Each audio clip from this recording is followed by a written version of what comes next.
Hi, this is Scott Fell, and we're talking small enterprise. Today I have Bill Sakalares. He is with OxyFresh carpet cleaning service. It is he's independent. He's got a franchise, and he's been doing this for I think he said since 2009. And I've known Bill for a long time, and what caught me was a Facebook post he did recently where he said, "I'm not in the carpet cleaning business, I'm in the service business." And Bill takes this very seriously, and the key to his success is his attentiveness to service.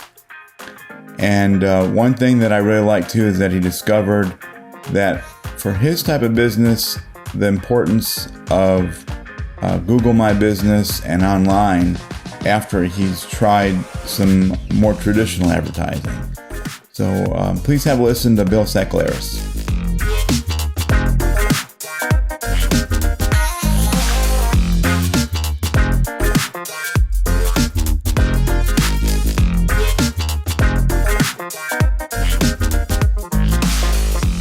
I'm very old school, Scott. You're about to find that out. I am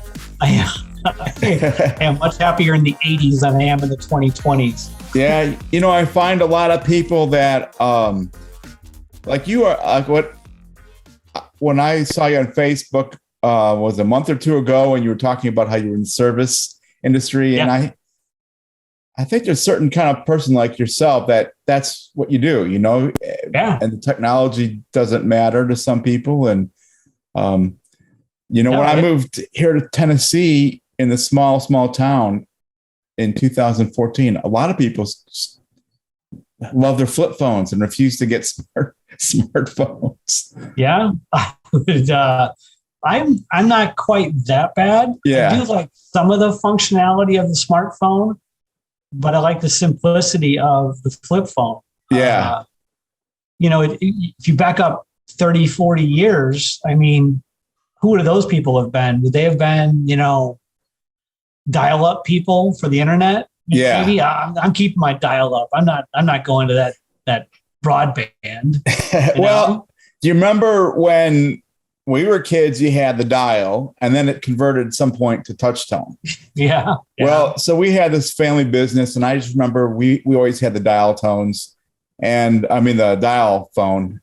And then when it came time, we did some remodeling, and we ordered new phones, and my aunt refused to get touch tone phones because it was going to be $1 more per line.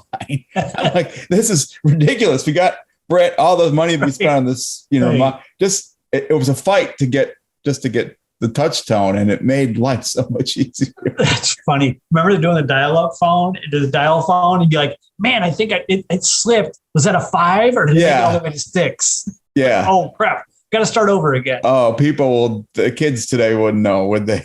No. I love watching the videos of people trying to do the dial phone. They have no clue. And I may go back. Can I still get a dial phone? Yeah, they're pretty cool. Things retro are going back. Like people are going back.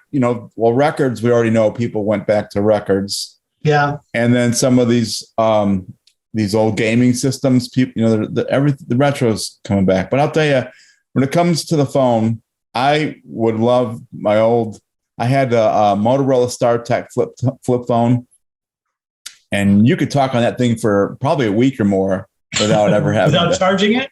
Yeah. I forgot about that. The whole battery life thing was true. You could go days without charging that thing. And now, like every time I go to bed at night, I look and see where my phone's at. Yeah. And if it's like you got to charge it, because if you wake up in the morning, it'll be dead. I just got a new iPhone a few weeks ago. I should not talk technology. Yeah. I should talk carpet cleaning, because I can barely function on the iPhone. It's no joke. That's my limit right there. I just broke my phone when I was skiing this winter, and I've had Android since day one. And but I have this service. It's really inexpensive. It's from Visible. It's $40 a month flat. Well, anyway, it's bring your own service. So I had to go to Walmart when I was in Colorado. Bought the only phone they had that was I could have used was an iPhone. So I got the iPhone 13. Yeah. And I really love it. It just, it just works. Like when I'm out with my iPad at the coffee shop and it just says, do you want to connect? And it just automatically connects to my phone. And so all that part. It really is intuitive. Yeah. There's a techie term for you. Cause I actually, a few years ago, I went and I switched. I told the phone store people, I'm like, look, I just need internet access. Yeah. I need to make phone calls. And I need to send texts. I don't need anything else on here. I don't need the Mac Daddy camera. Yeah. Nothing. Give me bare bones. So they gave me an Android phone. Yeah. And that's after a life use of iPhones. Oh no. 10 years or so probably with iPhones. And then I tried the Android for about 10 days. And I went screaming back into the store. It gave me a 14-day period to return it. Yeah. And I went screaming back into the store and I'm like, I'm out. Yeah. Give me an iPhone. Because it really is a completely different language. It's a completely different technology. I don't want to be challenged that hard to make a phone call or to send a text message. I like my life simple. And that was not simple for me at all. Yeah. Well, I think that's a good segue to what you do, because I think it sounds like you make things simple for people, right? I do. Yeah. I've been told I'm a miracle worker. It's God. It's, I've used that phrase in the past. It's just carpet cleaning, but I deal with a lot of people that are, so cats, dogs, and kids, everybody has them. Yeah. Those are the primary drivers of my business. It's cats, dogs, and kids. They do things, they make messes, and that's what keeps me busy, keeps me occupied. That's why I'm here talking to you right now, actually. Yeah. What do you mean? Oh, because we're talking small business. Small business. Yeah, that's right. Small enterprise, I'm calling this podcast for lack of a better term. But I like it.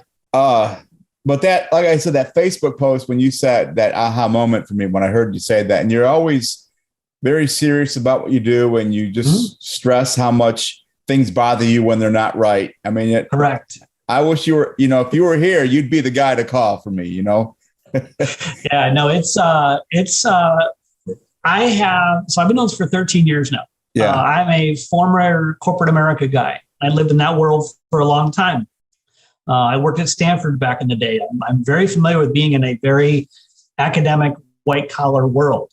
Yeah. However, I work in a very blue collar industry. Carpet cleaning is not, it's not something people think about as a educated person's thing. Sounds kind of arrogant, but I take a very white collar approach to a very blue collar job. I consider myself I consider that gray collar. Yeah. I can handle myself in a boardroom if I need to go talk to, an operations director or something like that at a complex.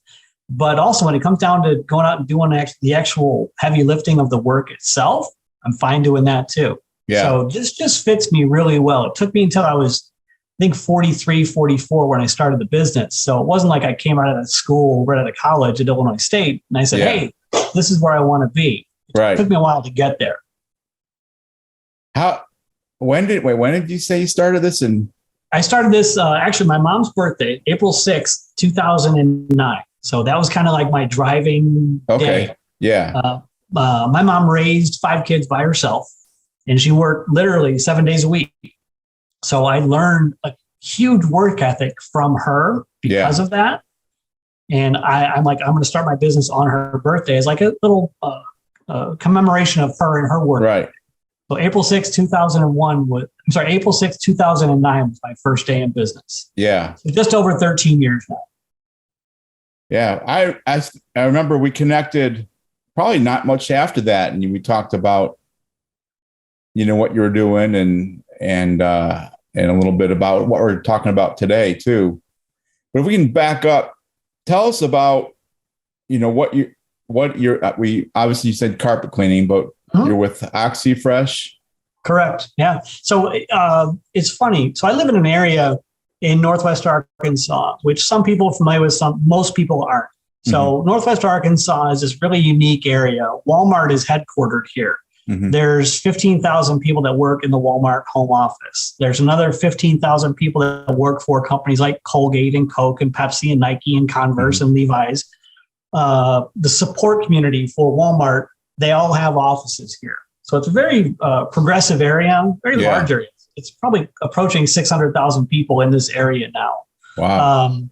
But I never saw carpet cleaners coming through my neighborhood. So I thought that was kind of odd. So that was starting point one. Starting point two was Walmart has this environmental sustainability initiative. They started up probably 13, 14 years ago. They're a very green company. They want green processes. They want, they want full truckloads going to stores so they aren't wasting space on the truck and having a truck make another trip. That's a big driver for them. Yeah. So I put two and two together. I looked for green businesses.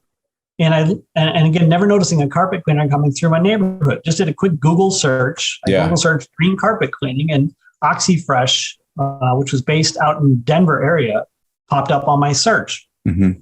Did a little bit of research about the company, the finances fit, the type of work itself fit me personally really well, and it's something I could do out of my home. I just always wanted to be my own boss. Yeah. This was the perfect opportunity to do it. So wrote that check back in March of 2009. And again, April 6th was my first day in operation. And it's funny. So the very first job I ever did, I ruined the carpet. I put the wrong machine on the wrong carpet. Literally, I was in business. It's no joke. I was in business for 30 seconds. Yeah. And I was already down, I think it was $2,000 to replace the carpet. It was no joke. I was like, just started up. I'm already making mistakes. Yeah. The thing is though, I never looked back. I knew, whatever reason, I knew right then and there, we're going to fix this problem. We're going to fix this issue. We're going to keep moving forward. That was my very first job I ever did. Yeah. And now 13 years later, I'm 6,500 jobs into this. Wow. So I've come a long way since then. I've learned a lot of lessons since then on being in small business. Yeah. Knowing how to take care of customers, huge thing for me. That's what drives me every day, is to take care of customers. And just being able to do my own thing. That just fits me. So that's where I'm at right now. So OxyFresh is a franchise? Correct. Yeah. And what kind of support do they give you? So the best thing they do for us, they've really driven us to use technology to our advantage. Mm-hmm. We've got a great CRM.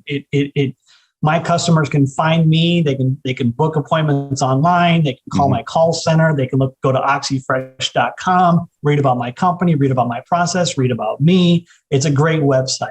It's one of the first things that drew me to them, because even way back in 2009, they had a great website, very professional. Yeah. So it really grabs your attention, and it's just carpet cleaning. And I thought, if they can do this much right this early on, then that's good for me. That's going to help me look really good. And I've had multiple customers tell me that your website's amazing. It's really, really professional looking. I said, well, thank you. It's my company does that. I mentioned the technology. I'm a huge believer in Google as a driver of business. Google My Business is what helps my business stay alive. Yeah. The first 2 years I did this, I did traditional marketing. I did your mailers. I did your newspaper inserts. I did your television advertising. I did whatever I could, mom's magazines, traditional forms of advertising, whatever I could do to get my name out there and bring customers in. That's what I did. It was literally fishing every day for customers. Right. Sometimes you catch something, sometimes you don't. You never knew from day to day or week to week or month to month what was going to work. So at the end of the year, of year two, I looked around, I looked at my numbers, and I'm like, man, I'm spending more than 40% of my total revenue in marketing. And I said, this has to change, because that's not sustainable for long-term success. That's a recipe for bankruptcy. So I started using Google more. I eventually built a Google My Business. I shouldn't say OxyFresh built me a Google My Business page, and that's how people find me now. I'm a huge believer in the reviews that people leave. I use reviews all the time, whether I'm buying a TV, whether I'm buying a pair of shoes, whether I'm going to a restaurant or a hotel. I want to see what the reviews say. Same for my business. When people do reviews of my company and they leave them on Google, that helps the next customer find me and the next customer find me. So I really believe you have to protect your reputation online. I think that's a huge thing. More importantly, you have to do the work the right way. So I mentioned earlier, I take a very white collar approach to a very blue collar job. I'm never late. I am always exactly on time. If I'm more than a minute or two early, I will literally wait up the street and I'll sit there in my car until my GPS says you're going to arrive at exactly 10 o'clock, whatever time the appointment starts. And I will pull in the driveway at 9:59 and a half, ring the doorbell at 10 o'clock. And I can't tell you, Scott, how many customers see that. Yeah. And they go, wow, you don't do this the normal way. I said, no. This is how it's supposed to be. You expect me here at 10. You don't expect me there at 10:08 or 10:17 or 10:34. I'm not going to give you a window for when I'm going to pull in your driveway. You said 10, I'm going to be here at 10. I don't think I've been late. Again, I've done 6,500 jobs, somewhere in that neighborhood. I don't think I've been late 10 times in 13 years. It just doesn't happen. You know, and I was in the corporate world at one time like yourself, and I just remember in the sales meetings, it was grained in our heads. If you're not early, you're late. Yep. And I think service today all over is pretty hard. So when you do excel, or even a little bit at service, you look golden. Well, it's awesome. I love it, man. I wear a golf shirt with my logo on it, clean and pressed, or clean every day. I wear khaki shorts every day, clean, pressed. I'm clean shaven. I don't have a lot of hair to maintain, but I also, again, I got some work to do in the clean shaven department. I was out working today. I was in customer today, so I had to do that. And the reason I do that is because my competition doesn't. I see them out around town and they're wearing untucked t-shirts. They're wearing ripped up jeans. They're wearing nothing with a logo on them. So when you have that approach, even though it's just carpet cleaning, which really in the bigger picture may not matter a whole lot, how I present myself gives my customer confidence in my ability to get the job done the right way. And you mentioned how today customer service is a forgotten art. There good old restaurant right now. Try and get average service is next to impossible. You almost expect it at this point. So when I show up on time exactly every time, and I go to work and I go into my little carpet cleaning mental zone, my customers know that I mean business. I'm there for them to take care of them. Yeah, I read your reviews a few weeks ago. Boy, they were really good. I think you had like a 4.9 or something. I do. So I'm disappointed. I'm not going to lie, man. I'm disappointed with the 4.9. I want a 5.0 because that's perfection. That means that I'm doing things the right way every time. We had one appointment that had a hard time getting their schedule squared away on our end. So it was our fault. We did something wrong. And that bugs me because I take, as you know, I take a lot of pride in how I approach this. So to have that one person who was less than pleased, that bothers me. Now, what it also tells me is when you have across two different websites, I've got somewhere around 750 5-star reviews across two different organizational review sites. So when I see that many together that are saying yes, yes, yes, yes, yes, I know my processes are working. I know that how I'm doing this is working. If I start to see one or two go the other direction, something with me has changed. What am I doing differently now? And what do I need to course correct on? Because the customers, generally speaking, don't lie. Yeah. If something's going wrong and I see the 5 stars become 4 stars or 3 stars or less, and it happens over and over again, I'm doing something wrong. Now, you're going to have one out of every 15, 1,600 that isn't going to like what you do. No matter what business you're in, they're just not going to like it. Whether it's a hamburger, a cheeseburger, a shoe shop, auto repair shop, X number is going to be unhappy. It's a numbers game. With me, I've had out of 750 plus reviews, I think I've had 4 negative reviews out of 6,000 plus jobs. Wow. So every 1,500 or so, someone's going to be unhappy. Now, it's just nature of it. Do you use Google My Business to reply back to a negative review? So I will actually reach out with a phone call very polite, very professional. One time, that's it. And I try and just have a conversation. Generally speaking, the customer won't answer the phone, which is fine. That's their prerogative. But I just say, this is Bill with OxyFresh. I understand you weren't very pleased with how we did our process the other day. Please give me a call back. I'd love to talk with you about what happened. And I don't think I've had 4 phone calls like that I've had to make in 13 years, and no one's ever called back. Right. So I understand. I get it. Again, the nice part is I know enough about math to know once every 1,500 jobs. I had one late last year, October, November, I had one. So now I know that I'm good for another 3 years or so. So that's good to know. Yeah. And I think people can read into things and see what's sour grapes too. You know, hell, I think if you have a 5 and you have 500 5-star reviews, where are all the bots? That's what I'm thinking. 4.9 seems more believable. It does. But man, I'm telling you, I don't know the person who gave me the less than 5-star review. Yeah. I don't know who it is. They don't show up in my system anywhere. They might have changed their name for the review. I have no idea, but I promise you. And unfortunately, I think about the one negative review rather than the hundreds and hundreds of other ones who just love me. And the nice part about the internet is it lives forever. So I used to be a sports information guy working out at Stanford way back in the early 1990s. And I was in the press box talking to everybody in the press box. And this newspaper reporter was sitting there, and he heard me say something about the team that year. And sure enough, the next day in the newspaper, that comment made it in.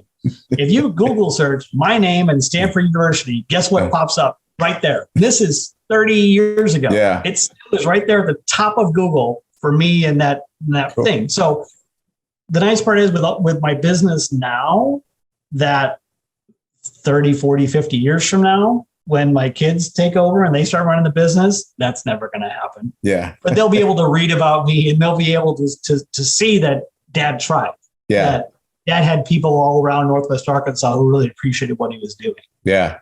That's awesome. Yeah. So I think it's great you discovered Google My Business, because so many people miss that opportunity and don't understand how important it is. And it's actually evolving again. But do you use that to its full extent? Like, are you uploading photos and posting, making posts? I don't use Google to a fraction of a percentage of what its capabilities are. It's a lot like Excel. I use Excel to a fraction of its capabilities, knowing that there's a whole lot more in there. Should I? I absolutely. I think anyone who's not using Google My Business to drive their small business is missing a huge opportunity. It's such a powerful tool, man. Yeah. I did the math. There's another franchisee that I talk to all the time, and he's like, man, you worry too much about your Google reviews. I'm like, no, I don't worry enough about my Google reviews. Exactly. And I went back, I did the numbers, and again, working with OxyFresh, it tracks all of anyone who calls in and books an appointment, it tracks where they found us from.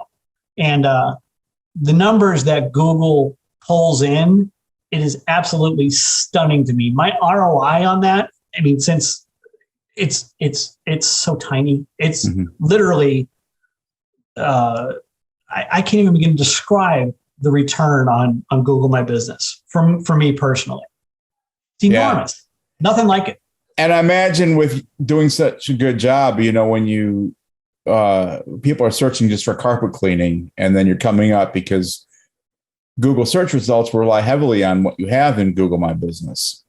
So it's not just the ratings, it's that you've updated the information. You've got maybe some pictures and some posts. But what are some of the details of the things you tried before you did figure it out about Google? So I tried all the traditional stuff that you're supposed to do when you do a carpet cleaning business. I did the monthly newspaper inserts where they throw a 8.5 by 11 sheet of paper in the newspaper, and you hope that someone sees it. Oddly enough, it paid for itself. It was a decent ROI, to be honest with you. But the problem was, I would literally, this is no joke, these are the numbers. I would send out 100,000 newspaper inserts on a weekend, and I would get 8 jobs out of that. and that would pay for it. But then you're literally, I'm a green company. I believe in the green processes. Right. I'm throwing out 99,992 newspaper inserts to get 8 jobs, to drive my business for 8 customers. Right. That to me just didn't make any sense at all. I did some TV advertising just because I thought, starting out, I'm in Northwest Arkansas. It's a nice way to gain credibility. Be on TV. You gain credibility by doing it. People knew me. I could tell that people saw me in the grocery store and be like, I know that guy from somewhere. Yeah, cool. So that was kind of more ego driven than anything else. What else? Mom's magazines.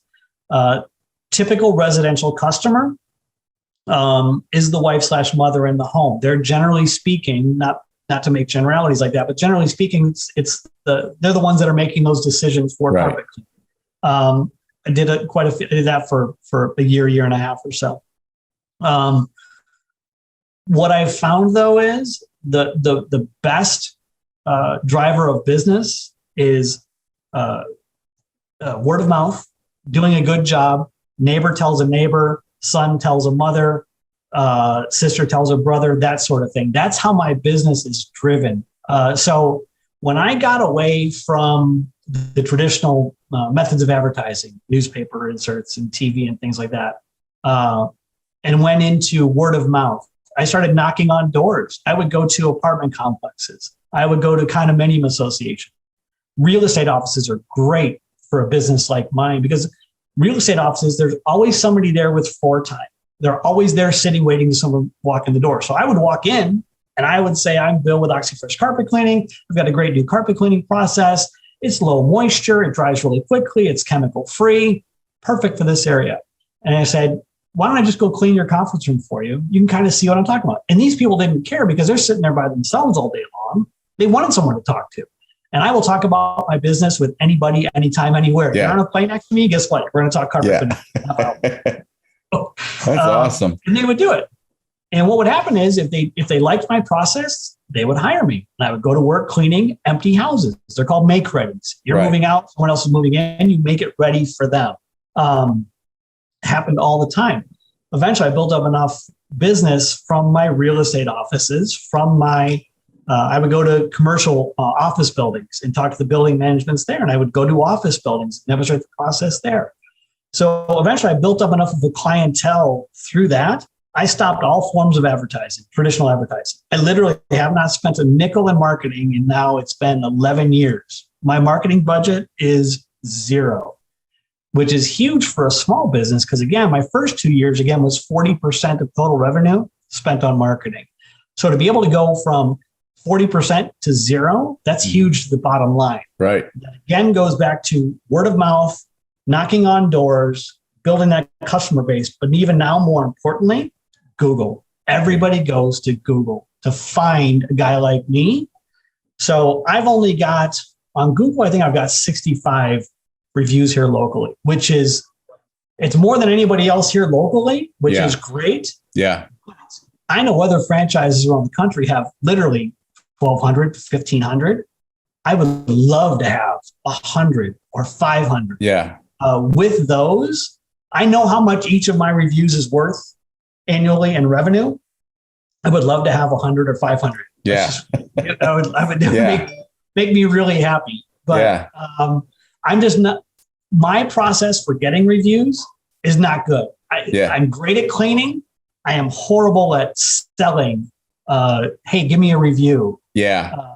I just don't do it as well as some people do. Yeah, I know that some people are real good at that part, and that's a whole nother, but you're really not it's supposed to come organically anyway. And And I thoroughly believe that as well. I don't like to ask.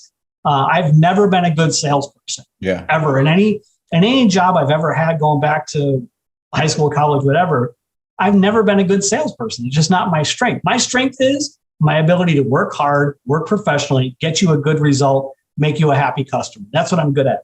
I hope that leads to an organic Google review, but it doesn't always work that way. You know, one thing I think that you maybe don't realize how important it is, but you said you don't spend any money in advertising, but you do probably pay some kind of franchising fee. And you mentioned that they had a really good CRM. And so managing all these people and your contacts and your leads, and that CRM must really play a big role in all that. Yeah, they take care of all of that. So you talked earlier about do I reach out to my customers when I get a negative or even a positive review? Yeah. My franchise operation people, they handle all of that stuff. When I get the negative review, the 4 that I've had, I like to reach out to them specifically. But anybody who leaves me a Google review will get a response from my home office. They manage all of the GMB portions, the different parts of it completely, which, to be honest, is perfect. Because again, we talked earlier, I'm not a technology guy at all. I would take the flip phone and be happy with it. Right. So they understand how all of that works. I would insert myself and mess it up. So are they responding? So if someone gives you a positive or negative review, are they responding to those reviews on Google My Business for you? Yes. Oh, wow. That's big because that takes a lot of time. Correct. It does. And they're good at it too. I would like to have my own personal touch on it. It still has a bit of a corporate feel to it for me. I know all my customers. So for whatever reason, carpet cleaning kind of become my thing.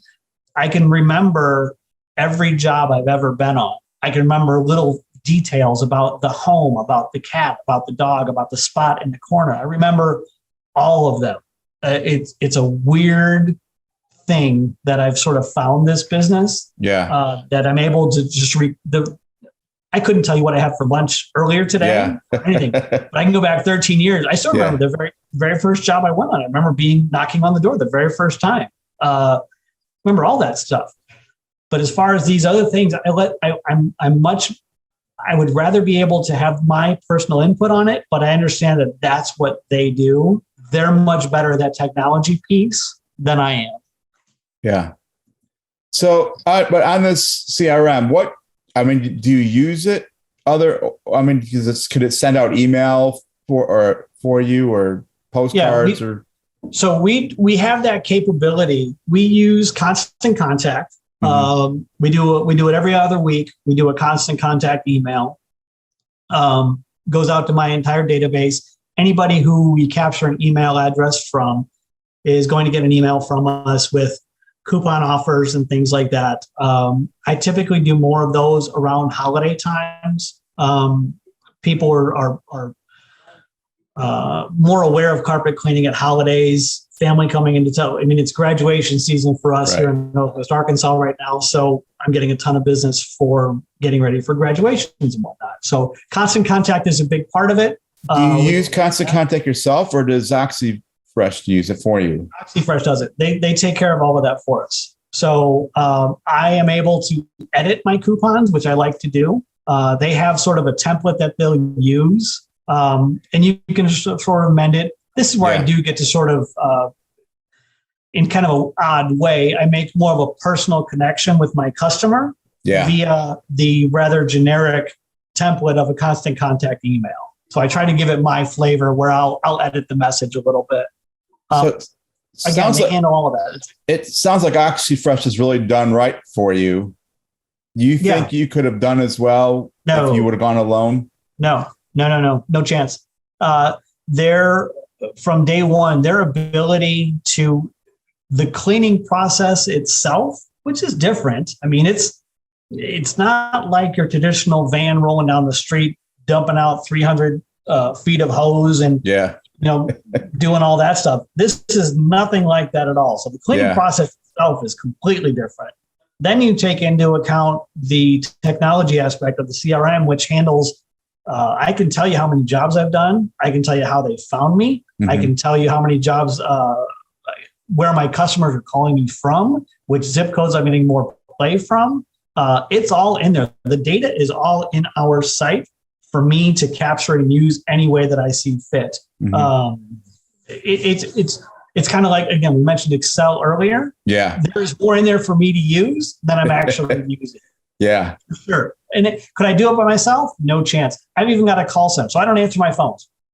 Someone calls my business number, 479-6100.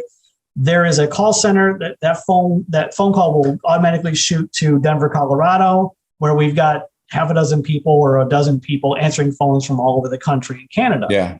They book all my appointments for me. They know my schedule for me. Again, when I mentioned graduation week, we've got that going on here in my house this week. So I'm off tomorrow afternoon and all day Friday for my son's graduation. My call center knows that. So my schedule is blocked off. So they're not going to put any appointments on there for me. They're going to push me into next week.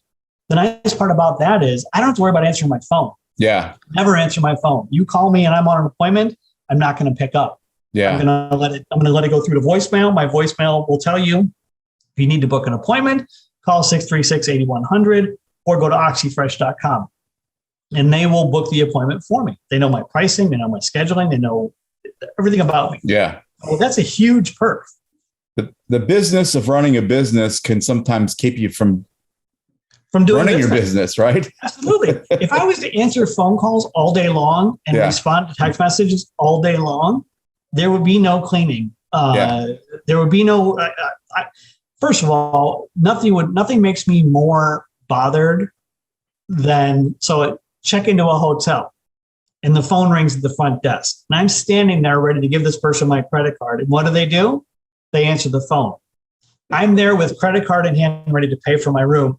They pick up the phone and they answer that, even though I'm right in front of them. If I'm in someone's home or someone's office and I'm picking up the phone to answer that phone call, what am I telling the person that's right in front of me? Oh, you really don't matter very much. This guy over here matters to me more. I'm going to give them my attention. Right. And to me, that's insulting. So you will never get me to answer my phone while I'm working. That's big today. I mean, especially, I think people our age probably appreciate that more. But I see younger people, the phone rings, they get, or it buzzes. I'm right here. I'm talking to you. Right, exactly. Yeah. Wait, hold on, Scott. I got a text message coming through here. Oh, yeah, you're really important, Scott. But let me respond to this text message. I can't even. To me, so I've had dozens of customers tell me over the years how different this is. I'm like, this really isn't that hard. Being on time isn't that hard. Being aware of your situation in your home is not hard. All this stuff to me is really simple.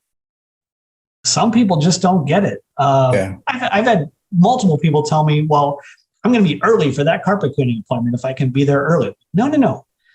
And I'm talking about carpet cleaners. They say, well, they'll try and get there early if they can. I say, no, early is no better than late. Yeah. Because if we have 10 o'clock appointment and I show up at 9:35, you might have a senior parent that you're taking care of. You might have an autistic child that you're trying to get set up on a Zoom call for school. You might have all kinds of other things going on in your world that I'm going to be there at 10. If I show up 25 minutes early, I've now created just as much anxiety for you as if I was 25 minutes late. Right. Yeah. So that's why, again, on time is on time. That's it. It's easy for me to do, and I wish more people would. But I'm also very thankful that they don't, because when I do it, my customers are like, oh, that's so great. Hey, Bill, I know we've kind of gone over some of the time that I thought we would do, and it's been awesome. But if I could ask you, what is one piece of advice someone's going to go into business and be on their own like you are? What's a good piece of advice that you could give them? Wow. I would say just don't be afraid to leave your comfort bubble. So I worked for a major corporation. I worked for Colgate on the Walmart business. At that point, I think it was a $400 million business that Colgate was doing with Walmart. It was very comfortable. I had a nice little office, good salary, great travel, awesome annual events, hugely comfortable for me, company car, all of that stuff. But something inside me wasn't satisfied. So I left the Colgate world in January of 2009, did the Google research on my businesses, and went and made myself uncomfortable by starting my own business. It's not easy to do. And then when you walk in, you ruin someone's carpet on your very first job. Literally, I was 8 seconds in. I turned that machine. I'm at 8 seconds into business, and I screwed up. Yeah. But I was okay with it. Yeah. Even right then, I'm like, I'm good.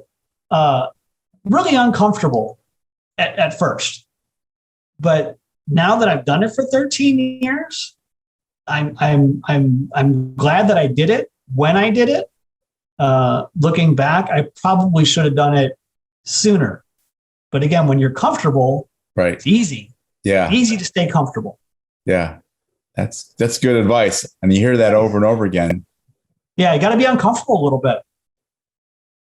Well, good. Hey, but we need to keep in touch more often. I love talking to you. I could keep talking all night, but God, if you get on an airplane with me, we will talk carpet cleaning. I will talk to you about nylon versus polyester carpet. Right. I will explain to you what wick back is. Okay. You'll learn to love wick back. All right. I can talk to you about shark's teeth in the carpet.